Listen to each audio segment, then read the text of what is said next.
1996, he was declared South Africa's National Poet Laureate. He was once part of the very powerful Midu Art Ensemble. Once upon a time, he was the official advisor to our Arts and Culture Minister, and he's a respected writer the world over. Today, he joins us as the cultural icon of the week. My colleague Lebo and I speak to him. Prof, thank you so much for joining us. Take us back to a young man growing up in the township and going to, Madibane High School. Take us back to those days. When were you first aware that you're good at writing? I'm not sure I can say exactly when, but even at Madibane, or with rather, a group of friends who were at Madibane, we're talking about the 50s now. Like, for instance, the late Agritlas was there too, but he was not part of the group. And Matabani, also late, and so, oh no, it seems like everyone I can think of is gone now, so I'm just a remnant. Anyway, those of us who were interested in literature would at times or often get together to discuss one book or another, very informal. But other times I would entertain them with something I would have scribbled. But I never thought then I was working towards being a writer. I never consciously thought I was going to be a writer.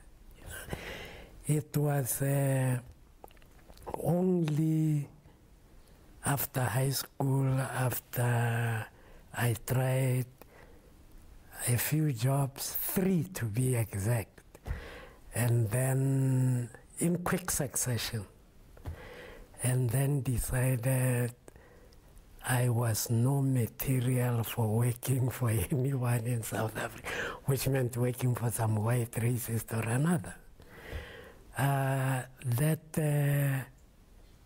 I very consciously decided and mentioned it to a few people that instead of working, I would rather be the brain behind some payroll robberies or something like that. Then a former teacher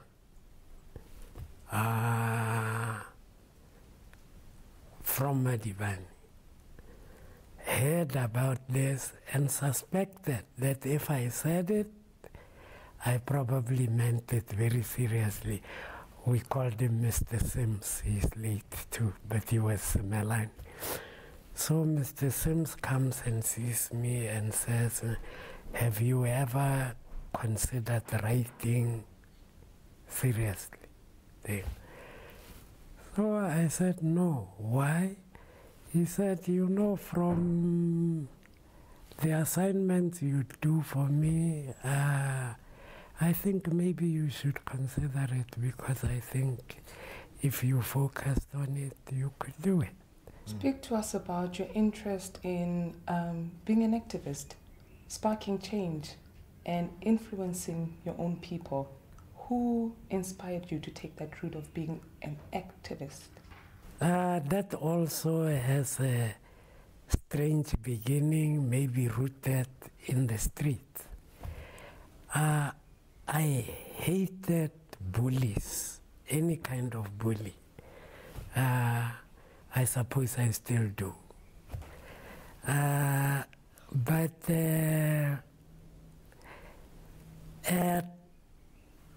at some point, it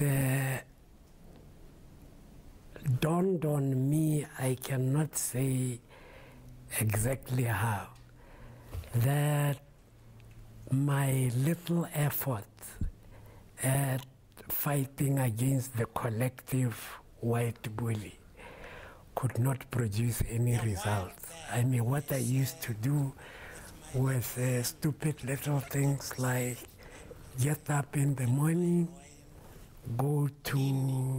take a bus, go to a suburb like maybe Cape Town, Parktown. At that time, they used to deliver milk in bottles, put them on stoops. So what I would do is get up, collect all the milk bottles, break them, or go and put them on one stoop and just, some frustrated little private act of resistance, I guess. So after some time, when I realized that was useless too, and the ANC was everywhere, even after it was banned. I mean, you couldn't belong even to a little debating society or anything without that being in some way linked to some ANC activist, There was one fellow who stands out, Leko. I don't know whatever happened to him after Robben Island, but he was the busiest with the youth. He was the most visible all over. And I think it didn't take too long for his influence to rub off on me too. And that led to, with my inquisitiveness, closeness to a lot of people in the leadership then. As you can see for yourself,